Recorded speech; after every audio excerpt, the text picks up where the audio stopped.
વરાછાના માંડવી વિસ્તારમાં આવેલા કડિયાળી પોળ કરોડિયા પોળમાં આવેલી શિવકંગન સ્ટોરમાં ચોર દેખતા મળતી માહિતી મુજબ ઇકો ગાડી લઈ એમજી રોડ ઉપર 3 થી 4 દુકાનોના તાળા તોડવાની કોશિશ કરી હતી, જો કે તાળા ન તૂટતા ચોર કડિયાળી પોળ કરોડિયા પોળમાં ઘૂસ્યા હતા અને શિવકંગન સ્ટોરમાં ગલ્લામાંથી અંદાજિત રોકડા રૂપિયા 6 લાખની ચોરી કરી ચોર પલાયન થઈ ગયા હતા।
બન્યો તમારો?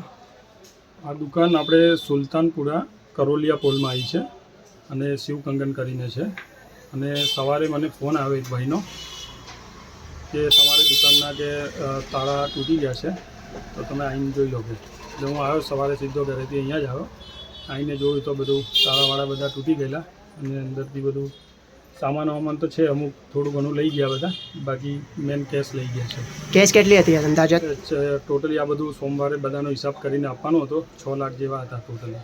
કેટલા ચોર હતા અંદાજિત તમારે ત્યાં? 3 જણા હતા અંદર, 3 જણા જેવા। શું લઈને આવ્યા હતા? એ 4 વ્હીલર લઈને આવ્યા હતા, કંઈક ઇકો જેવી કંઈક ગાડી હતી અને 3-4 જણા હતા કંઈક। એક જણ ગાડીમાં જ હતો અને 3 જણ અંદર આવ્યા હતા, કંઈક હતું। આગળ તમે કઈ પ્રોસેસ કાર્યવાહી કરી? એટલે FIR કરાવી દીધી છે, સવારે અહીંથી આવીને ડાયરેક્ટ તરત ત્યાં પોલીસ સ્ટેશન જઈને કરાવી દીધું છે, કરીને લખાવી દીધું બધું। એ લોકો આવ્યા હતા ચેકિંગ માટે, બધું ચેક કરીને ગયા છે। શું નામ તમારું? પ્રવીણ।